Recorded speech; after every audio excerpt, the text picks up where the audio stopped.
ba ne adia that visa scandal. I want to say no way be apai ye para athletes be kwako marathon. Yeah, sitting na chemo say athletes be ankonkoje visa oba bia mo the signature na wo so nyina no na nem say forge na dia ko. Then the sports minister also comes in na o chirem say na mo so embassy foi. Obi abaso wo tournament ya. Mo so tournament. Esa at least mo gbo chire be sampa tournament no mo ko yampa. Sanke bia ye be ko what African qualifiers ya na World Cup qualifiers ye hwa squad bi akọ embassy so mo koje visa mo oyeko bobo amagana. Na mo so mo ko be GF hwe mo ncheke hwe na mo de visa ra mo so mo nkonko bobo amagana. Ye hwa afi se ngana team na kasa o. Sa na sports minister person chire. But ono de also take responsibility bia sa but on be ye de betumi bia ama mo hye sa de we echi no ya hwema so sports minister. They are not representing our country in any of the tournament because we were not in the picture. The Ministry of Youth and Sports then transmits the communication to the Ministry of Foreign Affairs and Regional Integration to facilitate the acquisition of relevant visas and appropriate embassies and consulate office. But I've just explained that. So we should state that we are working. We want to assure you, the media, that even though it has come to our attention, even though they were not representing our country, but once the reports indicate that they are athletes, it is important for us to be concerned. So we have asked the security agencies to investigate, and once the investigation is concluded, the report will be given to the public. Honorable Sports Minister. Vipa, make sure say they feel so. Embarrassing. Well, Rico, I think this is not the first time at TBBC. It takes me back to 2018, Australia Commonwealth Games. These are racketeering issues. But to say there was a committee formed to investigate the issue. But Minjin, this committee no findings by out my and I think Pius Enam Hajde at that time was involved in that issue. Not on say ODN. Me in position at that time. Deputy Sports Thank you, Deputy Sports Minister at that time. But yeah, who say kusi baby? Later he had other appointments na ofi ehonom. So me not surprised. But Eriko, me findings kakra chair me say, from the video na I share, something like as a no power athlete was there, and I agree because per reports, nye Ghana athletes. Nye power athletes. They are athletes with different forms of disability. Okay. And from what I gathered, normal cerebral palsy, it has to do with movement. It affects a certain part of the brain. Nanti any posture hard. And me share photo of obi or cerebral palsy. Oko other parts of the world in the developed world now. A mechanized wheelchair. The movie around. So I sat and I was like, if these are the people who come marathoner. How come someone do no way? Not pay reports no more journey because there are people and they need help. Omo here moi and sana omo movie around. Until me try and say no. My share movies. La Casa de Papel, Money Heist. O tren for tnas here send on beko baby cheska kwa ebina. It is what the so-called disabled athletes have done. It is tantamount to what that movie showed us. Usually. All the toton were fat because se wu tu kwanya ko Schengen states ya kan asema. Kakra me hwehwe mu chem say over 29 states, European states na agiatum say ya sign the agreement say your borders no. Ba once you have that Schengen pass no. Yeah nyanyema hu na bia. There are Schengen states there.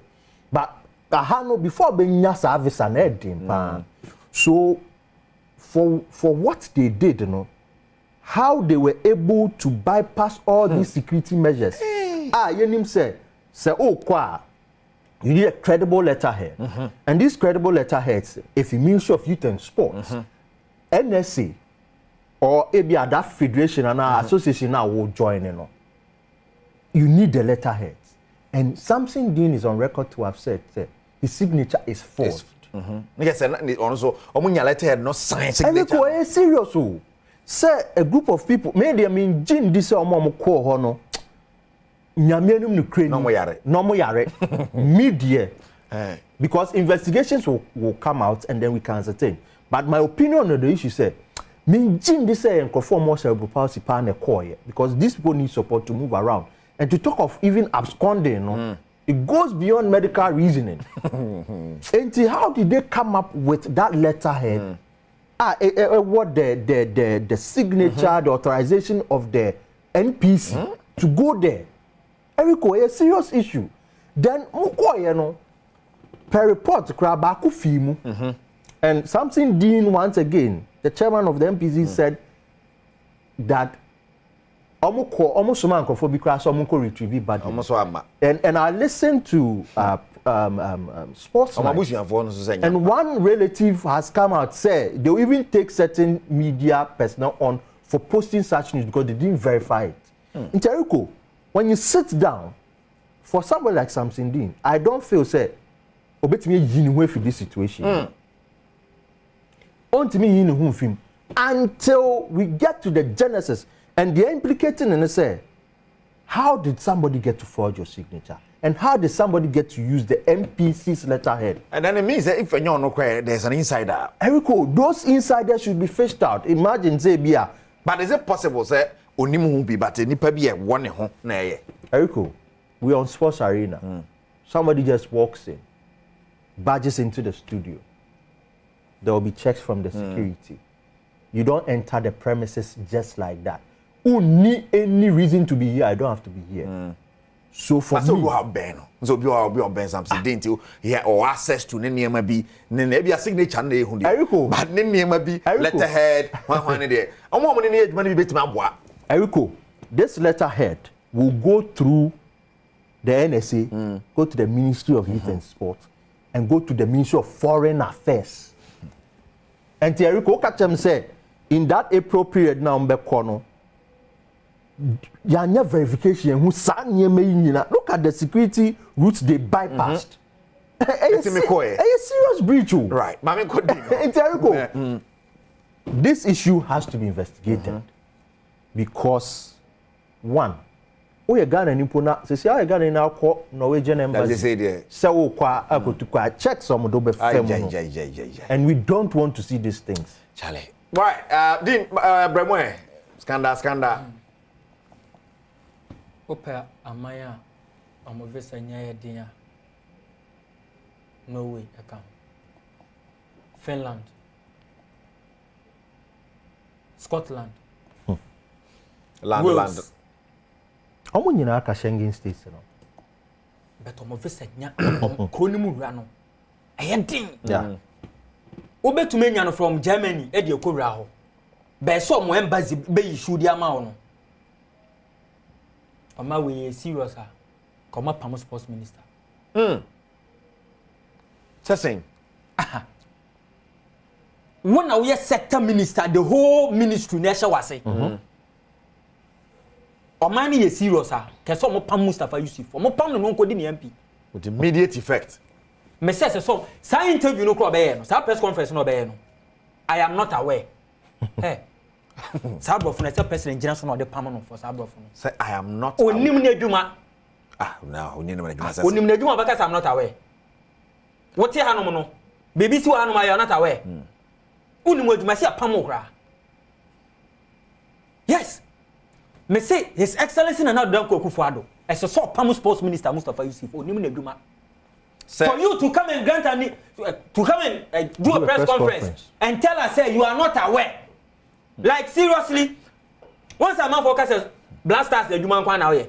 Once we expose you, say blasters the human kwan now here. People are saying it. Oh, a blaster minister. As some way, actually some power blasters minister. What you ho? Oh, try September. Yeni Monsama and the engineer and my boys no. Or more dressing room, men am bay, or more ha me hotel men am bay, men am ye guma and on a cow. But you have been exposed. Sounds all deputy ne other where you for your and the deputy to be when you away. Oh, when you know They have to be sacked. Starting from the head, the sector minister, Honorable Mustafa Yusuf. Because I'm going to say no, according to MP or Yabu go tablo nkwa. Aso mo pamono. I'm telling you. According to MP Krono de bo kroni di. Oh, Botina. Yabu se me rehearse. Yabu go tablo. Yabu go tablo. Okay. Trust. Dinner skip mo kakra so sorry. I think Yaba of this. So the American say as a some a gene to money free nsem. Because how dey now why you know be press conference say minim wo ye papa wo fie. Na oba ya de ana oba tan oba ya de. O si minim e wo fie. Na obi o wa abonten efi abonten abeka kire wo say oba we Emra owia usika 20 series week bi owia usika. O say hey minimo wo yo batan bone abahye bone. Enti sanyo mo ye sie nobody can tell me say nkofo we nko na ekokoya ade no. There are people involved. Top people involved.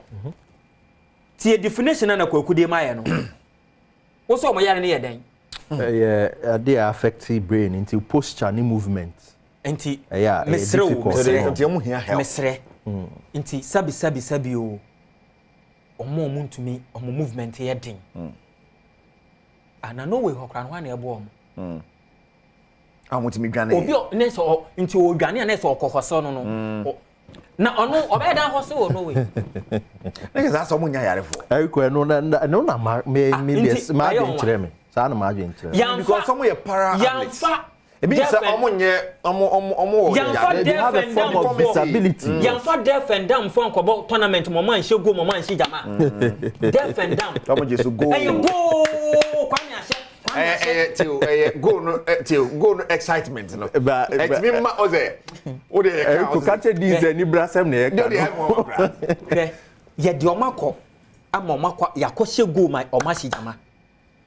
2011 yakote Maputo report yokogu yenimase wo Maputo sa report na kosi sen 2014 honorable Muhammad Ayerga ebe fa justice jamefemu amon bete the Jamefe commission yakoto nkube wo Brazil yaba besia ko World Cup akogu yenimase nansen ya yakọ we yesanso kogu yenimase mumu sanso ba bebete committee ai Côte d'Ivoire eno asem wo ho. Yeah, before that, ni esanso akọ de kokoko kan ye 2018. I'm a daily graphic ebe publishing list of journalists. Kwa hwa amanfo din owo so mu no mu nti kroma. Ye de amanfo fi ha akọ Australia. Na ye bisa journalist ye bisa sports minister friend sen ya. O hwe ni nim din o se friend sen John. Meanwhile, these are people ye di omo ko kire the whole world. Some way general. What kind of national disgrace is this? Yeah. Why are we doing this to ourselves? Other than embarrassing Musa. Yakwa haye ni esi ho. Yakwa haye beta. Yakwa haye be dun so I sebe. Baby ye be ko bia. I say ye pese ye ni ye yaba enimguasefo ni yaba ya be ye be se won ye san akọ. Aden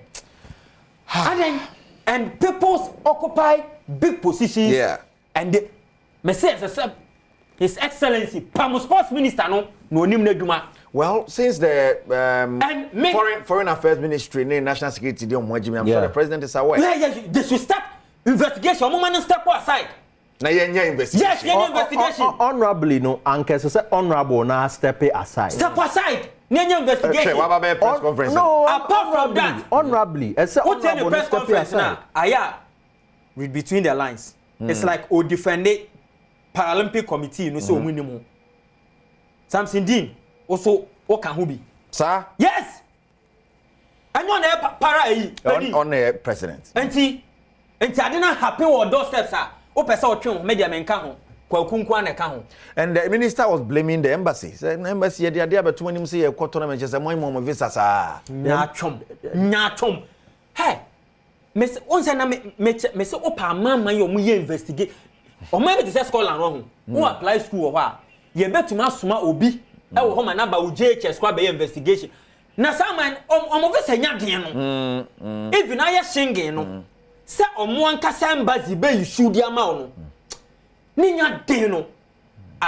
some night in some no make it no indirect last one more catch it no way for so mun ni mo adwuma because I was saying on verifying there no way but like the director is saying o letterhead aba what sign bibia you know only for signature is false omun ni into omo anya course otie wo betumi ama yemu bi let us say yemfa nko ai baby Accra Sports Stadium say yen kon cover game ye wo baby a wo level ye wo baby wo ho a owura kwesi twum ana be sign ye wo baby also a head e bi a wale somebody ana be sign ye wo bi a PM ana be sign team na ya sign ni na massa Eriko unim stop the jokes they are doing it unim adia me one thing I me hu I feel say this issue no nanka ebia emba into the media circles but maybe within their circle no be kind and then there it was leaked into the media anka this issue would have wo no kra na say bibia aka uja for ngu anka what I say nti nka ye sinasa sa ne ye nti ne ya moamoa so saa ma yenka nyankopon pengu na samboni kokosi se krim ene se wo kan yenka busuanfo ya yesre enye se family no anaso obi free mu a nti oji da se mo nka beti family kra na be kan omo rep abeka say omo so Mr. Dean was misinformed. Yes. Because he said emphatically, say yes, will be in court for related. For no say, omunsuma obia and because obi in a man of false information. Exactly my point. And when are you chairman or president of the president, not only Ghana, for Africa. Now, wo wase tokura da wasinia. Sebe. Come on. Come on. But you can say Mr. Body. Maybe I need to cronin na mono ehupa. I was share Sports Arena live Adom TV. Mustafa Jidin ne Sena Star Vepo na manyomo ajeguade juma de bro. Very soon ye come boardroom near the boardroom atwaso ede amount. But enra ene wiki mu nyina no signings ahodo akokoso. Eti mumfa signings no hukume na Dean enjoying on the board. Mumfa signings ne hukume. Kotoko enra ya ba kwa betum kodoko say sinus neguso kwa na ekoso kodoko sinus ne kwa na ekoso yes this is kodoko Patrick Asiedu Alande na Saka Dauda Saka so aba ti you know I bet amwa kodoko asomani abre Great Olympics minim ye nti as kotoko o target Olympic players Olympic no good team o Razak Kasim no o radar so it was just unfortunate Emmanuel Nchidi and then Albert Amwan. So I think that in the second part of the season, also some 5 goals in over 17 appearances for Olympics. So Olympics will be cashing out this time around. I think that I won't chair Division 1, but Eriko, strategic signing. Sana mihuno. Because from the Democracy Cup game I share, somebody the other guys Muno Cheba Formo. Yes, they put up a good blend. And if you're augmenting the squad, if you have the captain of Bafwa Kwatano, who scored about, I think, 8 goals for them, led them to the MTN FA Cup final, only to lose on penalties. Even in the season, and we are relegated. Kotoko have got quality in that team. Wow. And Saka Dada walks into that team. He walks into that team. He walks into that Kotoko team. Onimbo Eriko. Onimbo or Captain Bafwa Kwatano. Wow. Well, but the enrollee has folks so dear kakra, but has also Brett Dean Fahaz, you know, has also Brett Coach Abe press conference. I just say he's in charge. Who is like if you wanna, who names now no war. This is the goalkeeper. My Brehwa along last Asari Abba, and of course Samuel Amofa. Go stars. The almost in San Kakra. Nations FC 2 players about the woman in Abba PM. A woman, Mwaba. You didn't have some more before has a Baba sign Atano. He was one of the best goalkeepers we had in the country. From Elmina Sharks. Not NC competition. The first round. Yeah. Keep it clean. Yes. No Bejini Dean. Yeah. So how so focus sign goalkeepers? No one so check your goalkeeping trainer. And our goalkeepers trainer because last season on problem back on a goalkeepers trainer along the line 8-2 coin. We gonna one crack, one mabium. One crack. Almost one announced say Papa Nejai. No more manage. Until omu here goalkeepers coach and our goalkeepers trainer because come on I said kakra no goalkeepers na dey perform. I think did there back, goalkeeper no very good. Omode Bendi there back next season. And mean travel Richard Opon na ewo ho before the other goalkeepers trainer and buy. And yes. I feel say for me Richard Opon no onye bad goalkeeper. Goalkeepers trainer. Yes, onye bad goalkeepers trainer. Yes, yes, I agree with you. Enti omu ni bi se sia dia omu try no omu fa bi animu ya because goalkeeper we beba keep pay form away. Benjamin Asare who will get Olympics. Yeah, very good. I think 15 or 16 clean sheets no nyan for last season, just ended season. Odemche. But obehu na branche yaba. Na no form na baba be dey pay. And exactly that is because na me share Great Olympics backline. And also a factor. Yes, a factor. And this out of folk backline are very inconsistent last season. Yes. Agbesima ko Ewaba Ampadu still Ampadu. Osesi be wo ho, Ampadu wo ho, and then has so pay another left back. It's you Asare bad, they should give him time. Because you need to get acclimatized to the back at competition. Yes. Because per reports and Nkrumah might not stay at Hartlepool. Okay. Per reports. Okay. Into a factor. Nkrumah course rather for leg back. Into a per leg back Obama Dennis Nkrumah course. Course are the only competition. Nkrumah course alfi ayiba dwarf seba. He was one of the best leg backs I know. He was captain of dwarf. Obepmo has a crown. Ampadu was the best right back. Your course, Chan.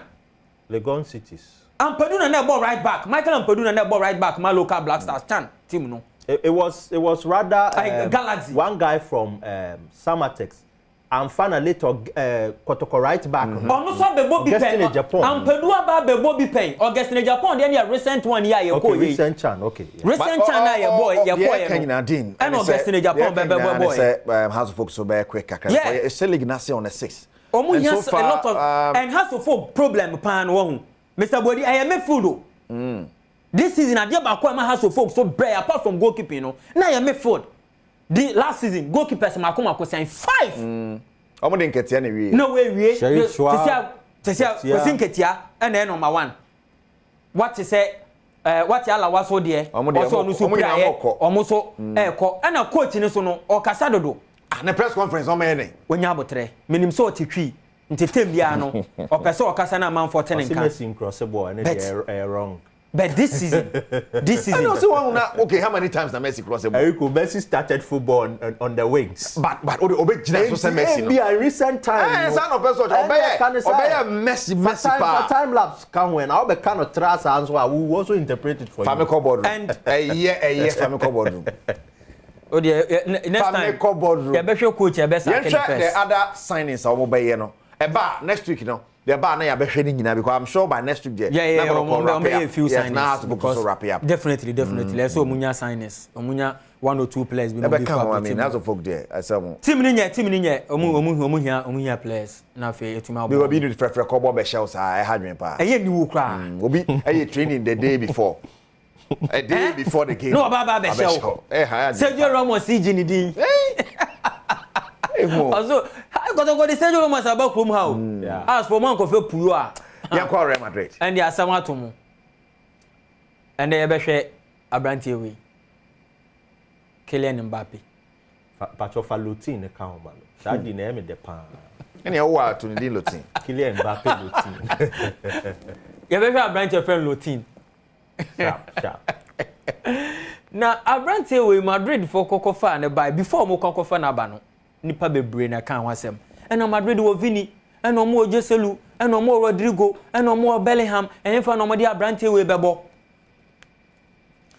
Yes, you'll be surprised and you ask and fa no mo di Abrantie we bebo. But as a coach Carlo Ancelotti nyoma wa ya mayehu no. But before you continue, one runner, yeah, Hendrik, Bibia, it's Hendrik, and there now. Hendrik, I am a player. Ntino, no, dear. Any more bed there, but yes.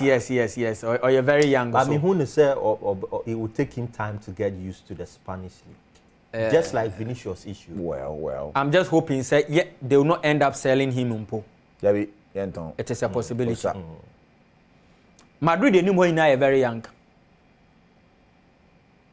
and Carlo Ancelotti dia waye wo Milan amaye hu no quality Ancelotti nya wa Milan otumi ma obia nya bi boye etumi nya system a be fit team ni nyina no wa kire so no ye coach a o man Maradona, World Pele, Messi, Ronaldo, Johan Cruyff no na sefo nyina obetumi o man mamoni ko bi ni ho obetumi de aye nkwan obe nkwan fine am wedi fine soup ama wa enjoy koto o de koto kan ni mire kan ho kra 2 fingers Ancelotti ebetumi aye nkwan de ama last season Real Madrid for lineup omo de boye ni meyi Toni Kroos free because Toni Kroos ko enti se Toni Kroos ni wa omo team ni and meyi Mendy free because last season on a lot of injuries and some of the games Fran Garcia by the boy enti this season and last season Tomeni Valverde Bellingham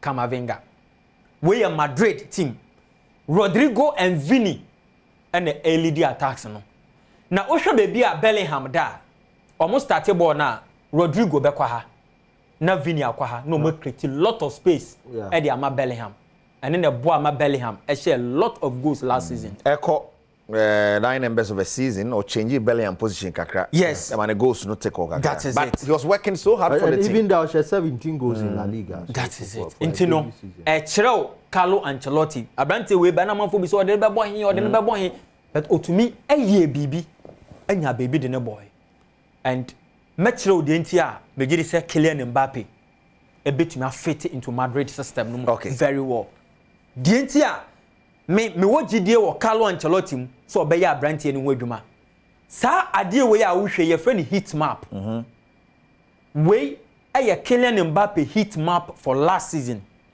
ohwe baby aye ko pa na ehwo ne baby a operate pa ohwe baby a na ese wafa ha nyina pen ho ko nyina ona nanam ha baby aye ko pa na kire baby a abrante no operate pa enti won say aye from the left and so no ehwo ye the favorite positioner abrante a ye friend Vini Junior ebodema Madrid enti wo baby san wo say abrante no ha no operate pa Madrid so nya 40% of their goals last season from Vini position 40% almost 87 goals in 38 games at La Liga across all competition 40% of Madrid goals if you be a Vini nam no so na ye abrante friend Mbappe strength into Mbappe be boy because we hit map na but there is something unique about Mbappe Mbappe otumi bo ha miensa ni nyina anywhere across the front line otumi bo ha edu baby na Luis Enrique de ne bo ha aha so no boy pa but otumi di sanso de ne bo ha aha ye Rodrigo position Rodrigo so akere se ono so tumi bo ha sa wo pese ohun se Madrid ha no e very effective me ma one game to go and watch Madrid against Manchester City and you know how important Rodrigo is sa game no Rodrigo ebo ha dodo na chen Vini be no mo ta change first goal ha na defy no ko kan ball ni shim ball no ketu bi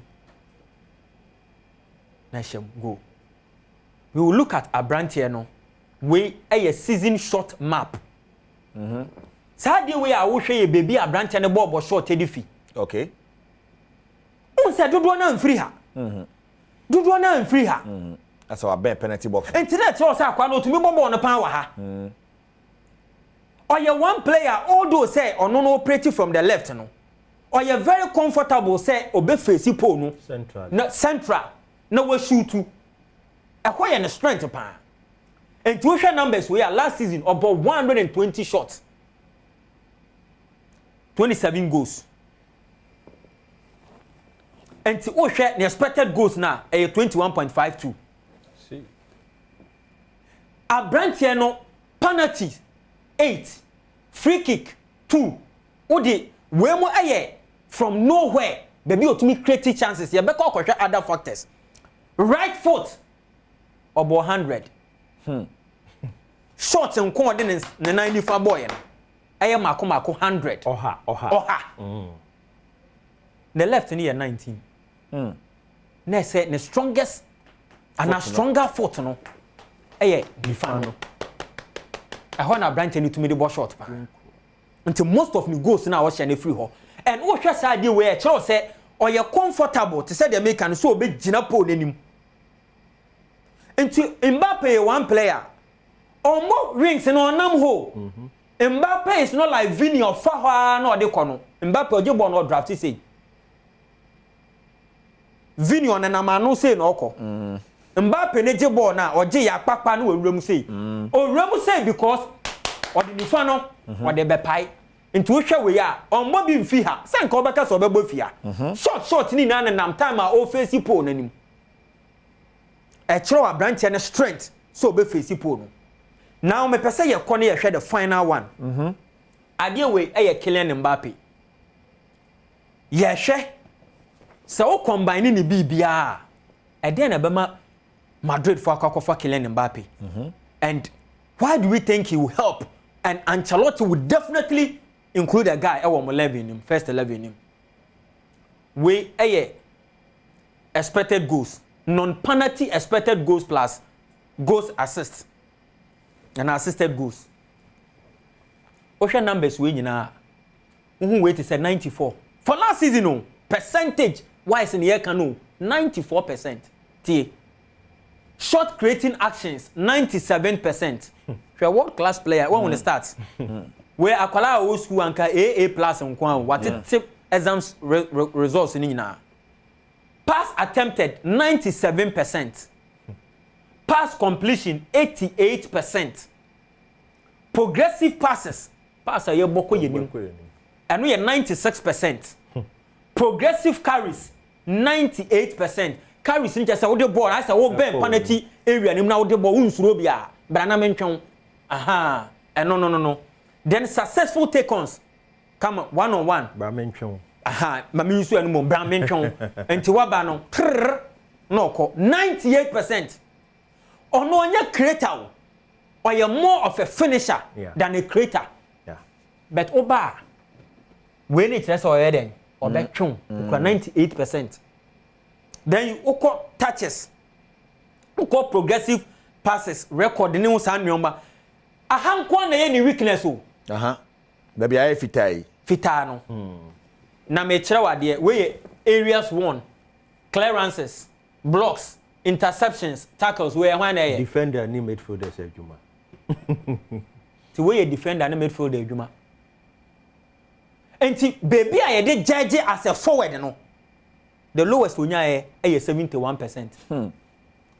Na sa obako school no ko nyanya we ba na se wa we be kum ne ntwe kra man and I just okra fupon ko finije yeah because we A+. And the numbers ni are too encouraging o wa tell so a world class player now what here Ancelotti nsema o kan abra journalist ko bisa ne say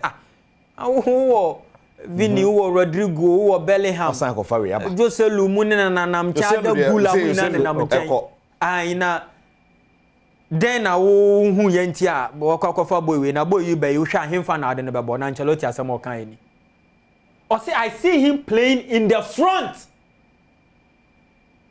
with the attack being quite wide and to one say ba ko na hwe no ohun say Rodrigo jina ha Vini jina ha but omo ye close and in between no Bellingham or did Bellingham abehye chiri but also obebo wide this time now we create a lot of space we nim ho e dey ma branch our friend Kylian Mbappe and then it means say you be hu a lot of rotation. Thank you what dey tie dey bi o dey nyabotre o dey tie nsem on ngasa kan or say I think the important key having a good attack is mobility rotation. If I ask you where Vini played last season, it's difficult to say. He didn't play as a left winger. Sometimes he played on the left. Sometimes in the middle. Yanko. Or say Bellingham sometimes played on the left, played in the middle, sometimes on the right. Rodrigo started most of the games on the right, but sometimes during the game, I see him playing on the left. It's important to have this mobility. I wanted to give my players freedom they have to be able to manage the situation on the game of the game. We played one game against City with both Rodrigo and Vini on the left. And na Spain for ye bino with Yamil Lamar and Nico Williams. Okay, so Kuba Kasamino. Omu used to be against England. Omu used to be against Germany. Omu used to be so against France. Or say because we thought we could take advantage of that area. Carlo Ancelotti. And somehow waka the alpha players no. Don Carlo no. Also besides say Vini last season him found a boy untumi nka. Obaha. Ebi obaha. Rodrigo him found a boy untumi nka. Even Bellingham now about force number 9 to the be to no ranks. And then we buttress the fact that in modern day football, untumi pinpoint one particular position. There be any position, especially where forward. First no na here ka say we born number 9. Jesse near bo Jesse. Nemes. E be do baby e be can position and then you can roles. Yeah, roles. Until roll ni e bia wo dia paper no so dey so ye number 2. But roll no chesa we holding midfielder. Just someone typical number 10. Thank you. But no wing back position. Anti eno ne nsama Carlo Ancelotti di two dra. Yes or no or baby or be border or plan. Yeah. Obisa Sports Arena say nei wo ye Carlo Ancelotti and Carlo Ancelotti ehemfa na ejidi say odi abrantia ne bebo a e pese ye hwe be 2 or 3 scenarios. Quick one Pacho. Time call. Aha na Mbappe bebo. Based on Ancelotti in 7 hour kano. Bibia Chesa ha and Obebo. Valverde, Chomani, and Bellingham. 3. Mede Kamavinga to her because men did not say yen for you to so. In case men dey pra. In case of incasity. Kamavinga are available. And last season, when him be perfectly. Perfect. Oboni ye. And I'm the Lunin to her because Lunin no so goalkeeper Koto anywhere. Lunin clear last season say he's enough to win the Champions League for Real Madrid. Now deal be a Chelsea for the aba. Sir. Sure. Chelsea for deal the who. Don't Lunin. Extra 2 more scenarios quick now. Almost Mfakepa yes. And to Osha we see a Courtois. And I been to her. Obetumi so you see Rudiger so left ho. Sala Baba. He can play Militao and Alaba and play Rudiger. But most part of the season, I bear Militao Rudiger. Yes. But also why slow so the defenders be bomb because Militao and Rudiger the whole season over bread. Yes. And when you Lenny Euro. You have a jana man call. Yeah, it's a season and day.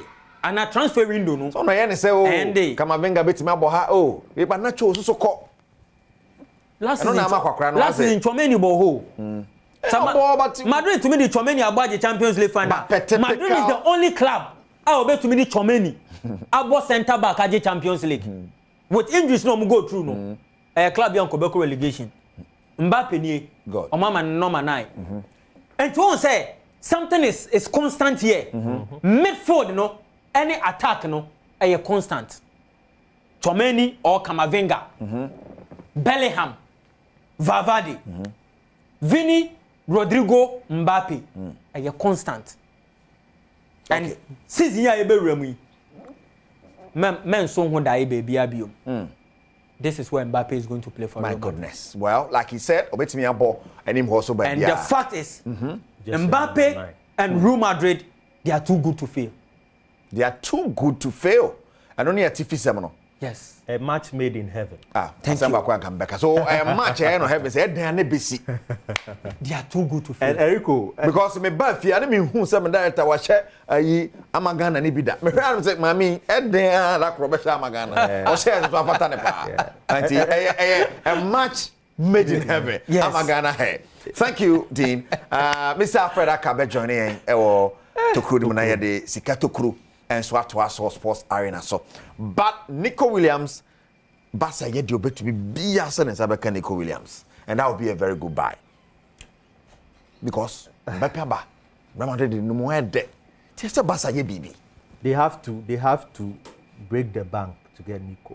Banking is so why Niska. And yes, a Basa Niska, but who said that cap now La Liga they buy, you know, or spending it be controlled. So they there will be a level playing field for all the teams. I know now a bit of a problem, Amabasa, but from what we saw at the Euros, Sebasa de Nico can almost squad. It is an improvement. The likes of Rafinha, Ferran Torres, Munye players are living up to expectation. And they are looking at what Real Madrid is doing. I don't want to quite shock me about Real Madrid deal with Mbappe. Free. Yes. Free. Eriko, one of the things we should study with Madrid. Yeah. That PSG paid 180 million euros at that time for a loan deal with an obligation to buy if he met certain clauses. And Real Madrid have got Mbappe on a free transfer. The biggest mistake. And then I cut you the biggest mistake PSG for a year. Say Omanton last season. Because more of 180. This is kind of the turn. Yes, I did. There was no way the guy would stay forever. One of the fails for PSG and one of the biggest wins for Real Madrid. But another time, I think Nico getting to Barca, it will be a good addition. Nico Dia no horse I normally about to. Just this morning we heard sport for that tabloid in Spain. Normally about to. Nico is online on WhatsApp, and I'm saying, "Inti where's your story?" TikTok, you donations. And I'm saying, "Fans, and one Laporta, are they way defining moment, man? Because next year they are going for election." One top boy, we are near key signing. My man, Mr. Fred Aka, are joining me. Oh, Tokrum Horn, the Debia, no Shetokrum, Debia, no Shetokrum. Mr. Aka, Aquaba, and I didn't cost Tokrum. Eriko Yenya, Bibia, El Cosu, Tokrum, Kama. In the Ebema, I have for 7 odds, the solid one. Last week, no AJK Helsinki on a hanker, over 2.5. Almost 2 goals. Last minute go by a referee on the goal. Or general offside. Referee only go setting. And I say again, no. Eriko, I did be El Cosu in the sports betting industry. I have friend in negative balance. Negative balance. ABC recently, that Leonka said 3 days back, that was Argentina Olympic main team against the Moroccan Olympic main team. Now, your ball no. Na Morocco edikan ya share na Argentina ate na Morocco asia be share e ma Argentina bete e me bobo do kwanima na ichiri ya bo replay no screen so na fans Morocco fan no say no go where akwa say offside offside and you go no say na saade ya be ti AC park no so nti Eriko de hware ya hwe me no mo ti C park no so hwe obi pa na che say ye twen atade ho kwede crowd park okoye den o park no so Emma police for no police for ma hyehyɛ I say ye kɔwɔ bi ai very yi pa mo tisi park then you no na say match no ye san be bo yes any be ba no offside yes 3 minutes per yes omo tutu nyoma nti it take almost by say 1 hour to 2 hours Emma ye really game no 2-2 but fans no still omo continue yeah na say ye be san be bo game na Eriko ya na she omo twa bet dodo no ani ya Argentina win that half in Argentina win or draw into the buy and say wa omo di kan really game no bia twa win or draw na really game no ya be o ticket ni win wo wini na bia o sika no wan yi a obeba na betting company o say ya be ball no foforo ye yi go ni free mu ya be ma negative balance omo yi omo sika we say na de no yi 297 o yi free mu oba betwa no wo hu see the negative abesha o ntu ye deposit pe ye betiska no o de ka account so go di ya no yi fast yes but when ye na say won ko hobi o dia fine ntu bet ni de be say rules and regulation ye dey bet say even Liverpool ni full and bobo ni declare say win for Liverpool na in the 24 hours na ye sign back park no so be bob me pa cho ticket no ye be sin asesam Alfredo Mamenta will game back Man United ne Brighton yes Anya no omo pon game na omo call dressing room. Correct. And omo call dressing room no review incident reverse. Yeah, penalty. Yes. I think no one been a see. And one been a see. It's better. This one was like 1 hour. But say omo back. Yeah. With the net time. Betting room no say more than 24 hours. Say 24 hours omo ntimi mbobo no. And the company no crab William or say win. But with these 24 hours, almost sign back park next one. and yeah, it misses sound betting slip ninja. Jericho. It's almost who say betting company we fast. What would be I just as account on visit be a person for no I register different betting because we are deposit we are then we are what they call MTN loan and MTN credit no. Unya toy na and your friend or bosia serious o obi o de ka unim so de ka na wo se wo sene no sene ne ye pon amema mo ho ede na me de ya se ba jo ma send you ska o na what's the name is guy say one one ne ba o wona nka wa ne ba ne be ka o they say bro they say very ashe muska na ashe fami ko na games be no better in yes I rules and regulation be bring here the golden one yes say so 18 years then the golden rule and them dey 7.89 odds emu da ho la we ni e dey be ko peske bi de gusu de aye nyoma bi emu da ho we na mo be ball nsan wa emu da ho mundi na mo fa me ball nsan wa emu da ho first game here France against Guinea Olympic Games no Olympic Games a straight win for France and over 1.5 wow France be winning goals no so be more than one goal France winning over 1.5 Dominican Republic only Spain ebo omoni Spain we our matching ye di kan ayo mo ho adwuma de da ye boko nka caf ye di kan crash konka caf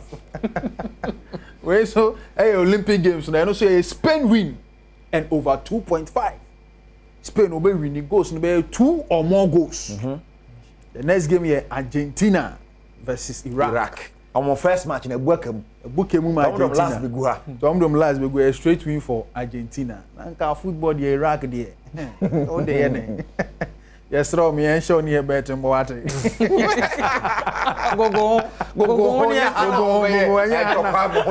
ya ntutuo wa Saudi Arabia ya show omutai Islamic State na omutai brep Argentina because on Saudi Arabia World Cup hey on the Saudi and Iraq is one of the fastest developing country when it comes to football yeah. Oh, okay yeah Iraq that's all here then the next game New Zealand and the USA, United States of America.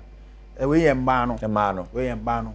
Away win and over 1.5. The US. Hey, another team was the boy then you Pakistan.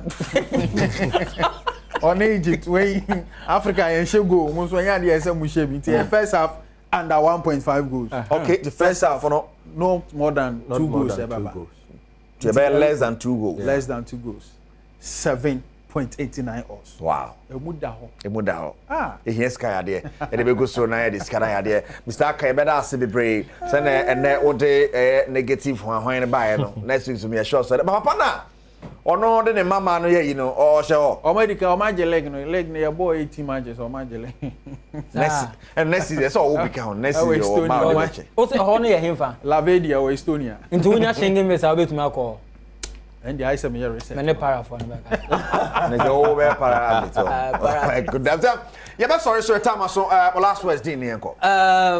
The mechanic say transfer window na fe na ebie. Afi na Ghanaian clubs na start sign. Subsequent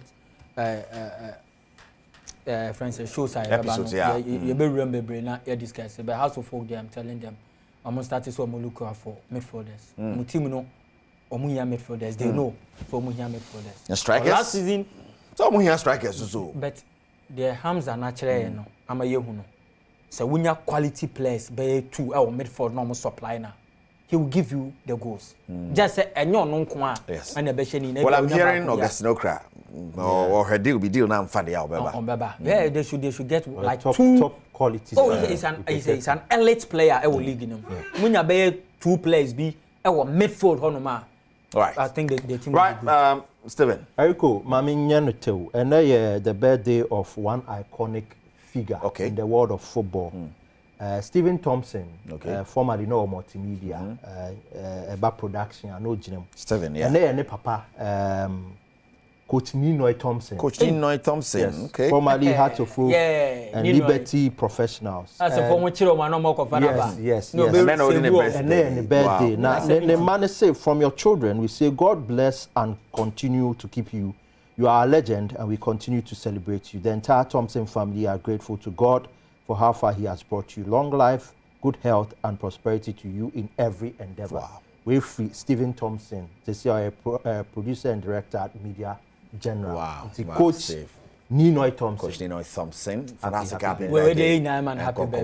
Man, happy birthday. Anytime, One Parker, of the to best. happy Anke birthday beto to your you. mama. I mean, who said has Edom, for yeah, a yeah, tweet you? most On be definitely, tweet. on Ye be bia wa tweet. kan yo mate. Yeah, but that's it. Mustafa Jidin, but that's Stephen Kwekwa Sarve Power. Sergio Manuche, producer, Sarah directing show no, together with your camera, ne sound, no piano. Yeah, that's so shame. On the 17th of August, Kwabi Pon Russia. I want to miss you, mammy. Benjamin. Na no be permanent na manyavim kakra. Say the my embrace contemporary dia kaja. Kai say what the nankasa be kakejwa ne ho. Erica see you body next week. Yebesamba. Bye bye.